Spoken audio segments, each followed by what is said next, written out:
Bonjour à tous, c'est Roméo, je vous souhaite la bienvenue sur cette chaîne YouTube dédiée au foot et à l'opportunité de gagner de l'argent grâce aux paris sportifs. Pour ma part, c'est mon cas depuis plusieurs années et ça améliore ma vie grandement au quotidien. Je vous propose de découvrir mon pronostic gratuit sur le Loto Foot. Je trouve que cette formule est bien plus rentable que le Loto Foot 7 et en plus c'est plus facile quand même à pronostiquer avec une bonne analyse, bien plus facile que le Loto Foot 14 ou 15. Alors, c'est parti pour cette grille du week-end, le Loto Foot 8 numéro 24, qui se déroulera le samedi 24 avril, avec une cagnotte de 150 000 euros. On est parti sur 3 doubles et 2 triples en garantie N-1, voilà, ce qui ramène une combinaison totale sur un coût de 12 euros. Il faut savoir que le rapport moyen pour 7 bons résultats sur 8 est de 155 euros. Concrètement, ça veut dire que vous misez 12 euros et avec un peu de chance, on peut multiplier par 10 la mise et repartir avec 155 euros minimum. Alors, match numéro 1, Toulouse-Châteauroux. La cote est à 1,35 pour le TFC à la maison, qui est archi favori. Ils sont deuxième du classement et reçoivent Châteauroux qui est dernier et complètement décroché depuis un long moment déjà avec 19 défaites sur 32 matchs joués. Toulouse a été quand même un peu décevant lundi dernier en étant accroché un partout par Guingamp. Voilà, le match de ce samedi est l'occasion pour eux de se rattraper, de se rapprocher de la première place. Ils sont deuxième, je vous disais. La première place est détenue par 3. Voilà, et mon pronostic sur ce premier match, c'est une victoire sèche de Toulouse, le 1 donc.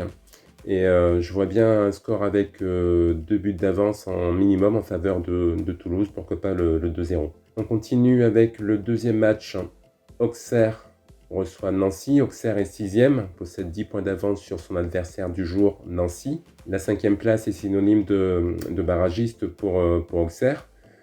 Je vois bien un gros effort pour tenter d'accéder à la L1 pour Auxerre, qui est seulement à 3 points du 5e, le Paris FC.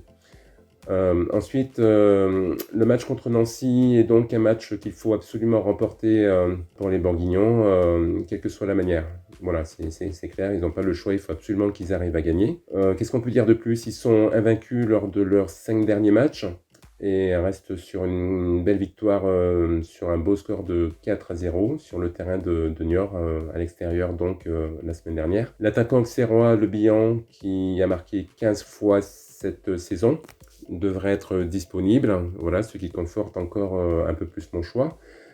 Donc on part sur la victoire de Auxerre, le 1 sec, avec un score assez serré. Je penche beaucoup pour le 1-0.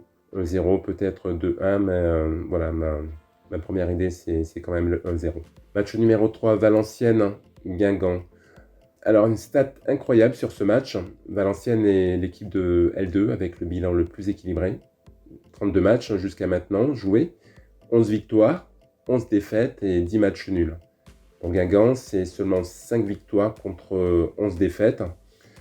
Et au milieu de tout ça, il y a 16 matchs nuls. Malgré la 8e place de Valenciennes contre la 18e pour Guingamp. Quand on regarde le dernier match, Guingamp fait match nul contre Toulouse, qui est deuxième du championnat. Et Valenciennes s'est imposée assez difficilement contre Chambly. La cote de Guingamp est à seulement 2,45 à l'extérieur. Et effectivement, je ne les vois pas perdre sur ce match-là. Pour moi, on partira sur le match nul avec une couverture sur le 2. Une grosse ambition sur le score possible de 1 partout. Ensuite, match numéro 4, Chambly qui reçoit Amiens. Chambly est actuellement 19e de la Ligue 2, avant-dernier, avec un bilan de seulement 6 victoires sur 32 rencontres. Et de son côté, Amiens est sur une belle série de 2 victoires et un match nul, 3 rencontres sans défaite, avec au passage un beau succès contre le leader 3. C'était il n'y a pas très longtemps, le 20 mars. Pour ce qui est de l'état de forme, l'avantage pour moi est clairement du côté de Amiens. Le 2, donc, je pars sur le 2, victoire de Amiens, cote à 2,35 à l'extérieur, mais je vais quand même couvrir le nul. Donc on va jouer sur le N2, on ne sait jamais en Ligue 2, tout est possible. Et l'équipe de Chambly est réputée pour être une équipe quand même assez accrocheuse, hein. Je vois bien le score de 1-2, victoire de Amiens, 2-1 à l'extérieur. Match numéro 5, Ajaccio qui reçoit Niort. On continue donc à analyser cette grille. Deux formations du milieu de tableau, le 10e Ajaccio contre Niort, qui est 14e actuellement. Un point d'avance pourtant au classement pour les Corses. Quand on regarde les cotes, 1,75 pour Ajaccio à domicile et 5,10 pour Niort. C'est un parcours assez différent pour les deux équipes, avec un début de championnat relativement lent du côté de Ajaccio, qui est passé à la deuxième vitesse après l'automne. Et c'est un peu le contraire de Niort, qui a commencé assez fort et pour ensuite se décomposer au fur et à mesure des matchs et bien dégringoler au classement. Avec seulement quelques points d'avance sur les relégables, la victoire est importante pour assurer le maintien. Un résultat nul me paraît logique, mais je vais prendre un risque là, sur ce match-là, en plaçant le 1 sec pour une courte victoire donc de Ajaccio à domicile, et je vois bien le 1-0. Ensuite, c'est le match numéro 6, hein, Sochaux-Pau. Je pense que Sochaux a laissé passer sa chance pour jouer les barrages. Ils ont perdu des points importants, voilà, sur les dernières rencontres. Et par contre, de son côté, Pau, qui est promu cette année, est dans une belle dynamique. Ils sont invaincus depuis plus de 2 mois. Voilà, on a des joueurs comme Kitala et Ndiaye, hein, qui sont deux titulaires importants dans l'équipe de Sochaux, qui seront absents pour ce match.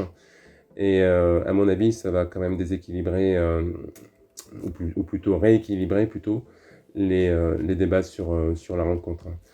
Je pense pour le fait que là aussi tout est possible, hein, ça reste la L2. Tout est possible sur ce match et que les deux équipes se mettront en danger, vont prendre des risques. Du coup, je ne vais pas me positionner clairement sur un résultat en particulier et on va mettre un triple. Là, on va couvrir tous les résultats, même si j'ai une petite préférence pour le match nul et le score de 1 partout. Avant-dernier match, match numéro 7, Dunkerque, hein, qui reçoit Grenoble, le 17e contre le 3e. La motivation est équivalente sur les deux équipes. Dunkerque doit valider son maintien et Grenoble veut rejoindre le TFC à la deuxième place. Dunkerque a été promu aussi cette année et a eu du mal à suivre le rythme au début, mais ils conservent toujours toutes leurs chances d'évoluer encore en deuxième division la saison prochaine, avec 3 points d'avance sur Guingamp, qui est le premier barragiste pour la descente. D'autant plus que Dunkerque reste sur une victoire assez importante qui, lors du match précédent, le week-end dernier, contre Châteauroux. Donc ils se sont imposés. Voilà, ça va pencher dans la balance. Grenoble n'était pas attendu à ce niveau, en tête du classement, et c'est vraiment la belle surprise de la saison cette année. D'ailleurs, ils se sont aussi imposés le week-end dernier, au même titre que Dunkerque. Ils ont battu Caen sur le score de 3-1. Il faut savoir que 5 joueurs sont indisponibles pour l'équipe de Dunkerque, 5 joueurs qui sont importants, qui étaient titulaires dans l'effectif. Que du côté de Grenoble, il y a des retours importants. Voilà, je vois bien la victoire de Grenoble à l'extérieur et pourquoi pas sur le score de 1-2. Mais je vais couvrir le N pour assurer. Voilà, couverture sur le double N2. Dernier match, hein, déjà, ça passe vite. Hein, Rodez contre le Paris FC, dernier match du Loto Foot. Rodez doit assurer le maintien en L2 et Paris peut prendre la 3e place du classement avec une victoire. Pas d'avantage au niveau de la motivation. Pour ceux qui est des cotes, on se retrouve avec 3,10 pour la meilleure cote chez les bookmakers au niveau de Rodez et 2,60 pour le Paris FC. Après une longue période de doute pour les deux formations, les choses vont mieux des deux côtés. La dynamique est bonne, autant pour Rodez que pour Paris. C'est un match, selon moi, assez équilibré, sur le papier en tout cas, et après coup, après analyse, ouais, je vois bien un match nul sur ce match-là, même si un écart important au niveau du classement. Du coup, je ne vais pas prendre de risques. J'ai gardé un dernier triple sur ma combinaison globale pour ce Loto Foot. Et si je devais choisir un score, je dirais victoire du Paris FC, 1-0, un petit but d'avance à l'extérieur.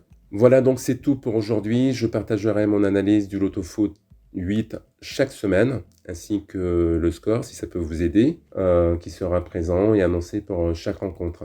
Je vous invite à me suivre et à vous abonner à la chaîne pour être averti de toutes les nouvelles vidéos.